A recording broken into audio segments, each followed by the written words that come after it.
Гүрүүд Рокет 2 Нью-Йорк дахь Рафт гэх арлан шоронд байгаагаар эхэлнэ. Гүрүүдийн хамарнаас нь нусгойжсон. Найдал хүрсэн бололтой. Рокет 2-ыг ирвэл гүрүүдтэй зааварчилгаа өгөөд хамтдаа тэндээс орох гойдол байгаа шинжтэй. Даанчл болж өгдөггүй. Рокет өөрөө гар хүрээгүй юм байж найзаагаа загнаад л тэд хүмүүс ирж байгааг ажиглаад хартал Avengers-ууд байх ба. Тэдний ярианаас нь тэр хоёр яагаад шоронд орох болсон тодорхой болно. Рокет би тэр террор лазер гэх зүйлийг зүгээр л өмнө өөр хүнд очиж эвдлүүлэхээс өмнө шалгаж үзье гэж бодсон юм уу гэдэг шалтгаанаар өндөр хамгаалалттай лаборатори руу дайрж орсноо зөвтгөх гэж үзэж байгаа харагдана.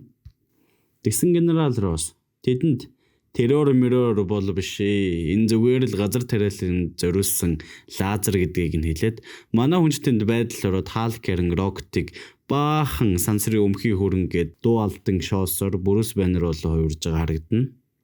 Брюс харин Халк юунд инегээд байсан бэ? Тони дахиад шатаар доош унчихсан юм уу гэнэ. Манай хоёрч Капитан Америкийн хариуцлагад ор тэндээсээ гарахаар болоо. Рокет энэ балаа явдлаа хүнд мэдэгдүүлэхийг хүсэхгүй нь гэхэд Наташа нэг нөхцөлтэйгээр бид хэлэхгүй гэж байгаа харагдана. Цаана харин Капитан Америк даруй үсэг зурж байхдаа генерал Российн балыг нь баг зэрэг бэхтэй заван байгааг нь хэлдэг. Манай бурханлаг Тоор маань гүрүүдэд урмын үг хэлж байгаа нь гэж нэг үлгэр домгийн далайшгил юм болж байхад Ахмад чи хүмүүс туслах дуртай. Чи хамгаалагч баатар байх дуртай. Харин бид чамтай баг болох дуртай. Гэхдээ сүүлийн үед чи намайг гонцоолгож байна шүү. Гэхдээ Рокет ч бас. Гэхдээ би түүнээс нэг их зүйл хүлээдэггүй юм дөө. Харин чамаас бол эсэргээр. Чи лазер хулгайлах нь буруу гэдгийг мэдэж байсан. Чи иймэрхүү зүйл дээр хараа зогсож болохгүй. Чамайг харамсаж байгааг мэднэ. Гэхдээ би чамд жоохон урам хугарчлаа гэсээр тэд гарлаа. Гадаа нь Скотланд буюу манай Ant-Man маань өөрсдийнхөө онгоцыг тоглоом шиг өргөчихсөн. Тони Старк харин доор нь засаж байгаа л та. Унаач бэлэн болж Ant-Man онгоцоо тавиад тэднэр маань хөдөлвөө. Замдаа гүрүүд жоохон гэмшсэн маягтай Ахмадтай хэсэг ярив. Гүрүүдийн ярьдаг хэсэг ер нь надад их хөөрхөн санагддаг. Groot. Groot. Whoa! Hey! Би бол гүрүүд гэдэг огтл нөгөө хэд нь бүрэн хариулаад л юу гэж ямар санаа илэрхийлэх гээд байгааг нь ойлгоод хариу хэлээд байна гэхээр л. За бид ерөнхийдөө гүрүүдийг яаж ярьдгийг мэдхээс биш би утга санаагаар норчлоо явчих юм анаха.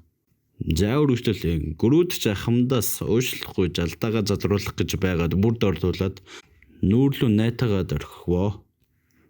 Рокет цаана хөөрхөн гүрүүдийг аргадаад байж идэл цаана нэг ахмадын бие нэг л бишээ. Наташа юу болсныг гайхаж өдөхөж очоод хартал ахмадын байгаа байдал нэг юмэрхүү.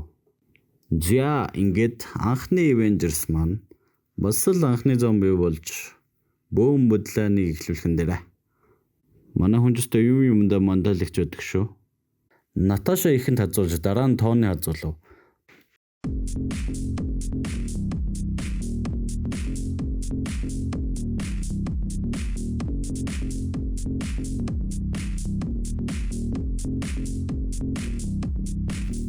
Рокет буудах гэтэл Баннер түүний зүгийг нь алдагдуулаа саяхан зассан унаанд нүх гаргаад Рокетыг унаж байхад нь гүрүүд барьж аваад ингээд Рокет Баннер гүрүүд гурав их л хэцүүхэн нөхцөл байдалд орж онгоц жолоодлогоо алдаж Баннер хідэн тал зөхөгдөн хажуугаар гүрүүд Рокетыг гараасаа алдаж ухаан алдсан Баннерыг гүрүүд хамгаалсаар онгоцоор үсэрч нэг байшингийн дээвэр дээр газартаа аврагданаа. Йоо зөндөө юм л. Гүрүүдийн хувьд зомбины хазалтанд нөлөөлөхгүй. Ингэсээр 8 цаг өнгөрч Брюс зомбигоор дүүрэн супер баатрууд нь хамаг бодлооны эзэд бас ертөнцид сэрвэ. Брюс харин энэ тал дээр азар мэрэгчлэлтийн юм болохоор учир шалтгааныг нь нэгтэлж гүрүүдээс шинжилгээ авах боломжтой лаборатори гэж бодсоор Avengers Tower руу явхаар болж Брюс тэр чигээрээ явах боломжгүй Халк харин бараг л бүх зүйл дархлаатай болохоор Халк болж хувраад гүрүүдэд Халкийг тогтворгүй бас хамаг хүн амтныг уурандаа дэсэд авчиж магадгүй болохоор юу ч босон түүнийг хянаад тийшээ аваачаараа гэсээр өөрийгөө зөхөж ногоон залууд хувраад Тэр хоёрын драматик үйл явдал ингэж эхэлдэг. Гүрүүд Чаалкд Avengers Tower руу явахыг нь хэлээд манай хүн хурдан өөдөд нөгөө хөвгчлөлтэй сансрын өмхийг хөрөн хаана байна гэсээр ямар тач тэр хоёр замдаа гарлаа. Гудамжинд Халк хүмүүс яагаад юм болсныг нь ойлгож ядсан байхад зомби юм чин дайралгүй яах вэ? Харин тэднийг асаас нэг шаргал устай жиглаастай. Хаалгач баахан хазуусандаа уурлаад энгийн зомбинууд руу дайрах гэтэл гүрүүд зогсоогоод парк руу явъя гэсээр тэд барг зүгэлвэ. Норч доошоо бууж хаалгатанд нэг онгоо яриад гүрүүдийг түүндээ оролцуулах гэдэг манай хүн ширэн би бол гүрүүд гэхээс өөр юм хэлэхгүй болохоор хаалк нь онгоо бололцлаа. Тэр барилга руу ч би очихгүй уйтгартай гэж гоншгоноод байж байхад тэдний модон дундаас нэг ажиглаад л байна. Тэндээс нь Тор аянган бурхан гарч ирээд Халкийг нислэн зохиод босч ирсэн Халк харин онгоо ойлгодог хүн гарч ирлээ гэж баярлаад байж байгаад Мөлнертэй хамт Avengers барилга хүртэл шидэгдэн. Гүрүүд чарин яаж аваач даа гэж бодож байсан хүнээ тийш очихт нь харин бөөн баяр болж байтал нөгөөх нь буцаад гараад ирэлгүй яах вэ? Тор харин ярих нь тэр. Гүрүүд ч юу вэ гэж гайхаад ижсэн чинь Тор аянган бурхны хазалт игээд гарна тас. Халк манай ур чаргал үстэй бурхныг смаш игээд буцаж босч ирээд хазахт нь Торыг гүрүүд рүү шидэд гүрүүд тэндээс нь Тор Мьёлнер алхахныхаа ачаар зомби болох үйл явц нь бусдыг бодвол удаан ч гэсэн тэр баг багаар хувираад оюун санаа бие махбодтойгоо тэмцэлтэд байгааг нь ойлгоно. Тэгж байгаад Халк цаанаас ирээд тулааны өргөжлүүлэх шинжтэй болоод ирэхээр нь гүрүүд амхиндаа хамгаалж ийн гэж эргүүлж холоо шидэд санаа амрах гэж байхад Халк өсөрч барьж аваад явахгүй шүү. Халк ялж байна гэж байгаад тулааныг дахин өргөжлүүлвэ. Халк би Торыг зөвгөр устгана. Тэр надтай алхахаар тулдаад байна гэдэг дайрахад гүрүүдэд санаа төрж Мьёлнер алхахыг хоёр танктай холбоод нисч ирэхэд нь Тор түүнд дарагдаад тулааныг нэг юм дуусгав. Мьёлнер буцаж ирэх хооронд Тор бүрэн ухаанаа алдаж алхах нь усан дурна.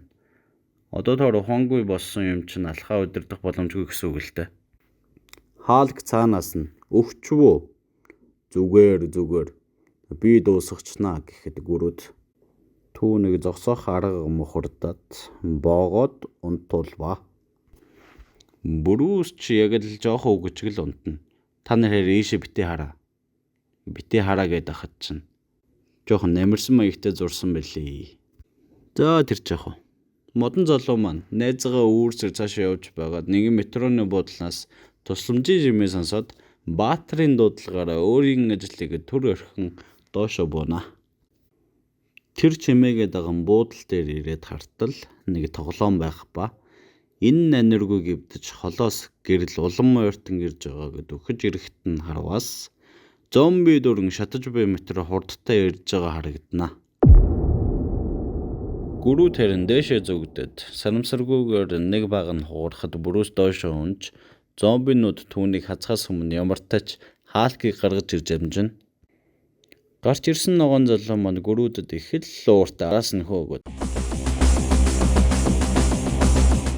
Халкийг битгий дахиж уурлуул. Халк уурсан үедээ смаш гэд байж байтал нэг том хөл түүнийг шихэн дээр мэдээж Скотланд Ant-Man гүрүүдийг барьж авч амандаа хийгээд Халкч босоод ирэлгүй яах вэ? Ол дүрийн нэг маань ч амнаас нь гарч байхдаа Avengers-ийн барилгыг хараад Халкийг явъя гэхэд тулааны өргөжлүүлэх сонирхолтой ногоон залуу маань чи юу хүмүүсийг их өвтгдгийг мэдэх үү? Тэсрэлт гэсэр нэг танк шидэд Ant-Man түүний нэг гараараа хаагаад манай хоёр дээр дэлбэрээд ёстой л өөдөө шидсэн шулуу өөрийн толгойд дэргэгч нь болов. Халк цааширсангүй өөр санаа төрж Ant-Man-ы амаар нь ороод дотроос нь бутлнаа гэд амаа ангаагаад ид гэж дайрна. Гүрүүд цаана нь яахаа мэдэхгүй ахмадтай ярьж байснаа бодож нэг санаа төрөд муу усны таг шидэв. Тэр нь ч золоор хувирч бүсийг нь нонж гүрүүд бяцхан Скоттыг Халкаас нуугаад Avengers-ийн Lego тоглоомны нэг жижигхэн хаалгатай тулалдуулаад орхино. Тэндээс нь бас Рокетын нэг жижиг чихэмлэг барьж байгаа таалкийн өмнө нэгдүтэй дуугаргаж инээлгээд буцаж Брюс Баннерт хувиргана. Брюс ч зорьсон газараа ирсэнд их л баяртай байж байтал Грут дахиад нүүрлүү найтахан тэр. Баларсын боллогод бөөн паникнд ороод зомби болохыг хүлээгээд байж байтал зомби бол хуурсангүй. Тэгээд асуудал нь Грутэд биш ахмадад байсныг нь ухаарна. Ахмад Америк генерал Российн балаар нь гарын усыг зурж байхдаа нилээн бөхтэй зам байна гэж нэг ярьжсэн да. Тэр нь нэг ноото болж таардаг. Нэг хүн зоригтойгоо орол хийсэн бол л та. Брюс цаашаа ажиллахад нь Ахмад Америк хэрэгтэй болж Avengers барилга руу орж дохио гарган бүх Avengers-уудыг дуудхан дээрээ. Ингэснээр Ахмад Америкийг барьж авах боломжтой болох юм л да. Тэр дундаа яг Ахмад Америкийн Бэлинээс шинжилгээ авах хэрэгтэй болж таардаг. Баахан хүчтэнгүүд өөрсөддөө дуудсан хоёр маань бэлтгэлтэй байхгүй бол балархан тодорхойч. Брюс харин ухаантай юм болохоор бас л толгойн ажиллаж шүү. Тони Старкийн төмөр өмсгөлүүд надад тус хүргээд түүний нууц кодыг нь мэддэг гэдгийг битгий хүнд хэлээрээ гэсээр Старк номер 1 баатар гэтэл лүгжэн тайлгдхан дэр.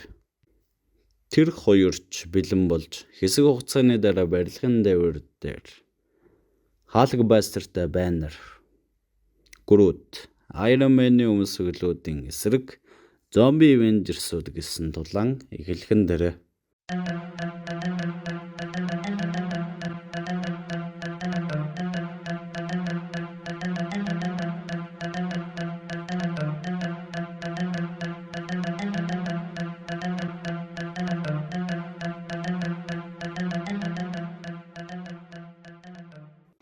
Тэдний тулаан тэднэрт зогсож нааштай болж ирж байсан ч төмөр хувцснууд нэг нэгээр устдаад хэцүүдэж байна.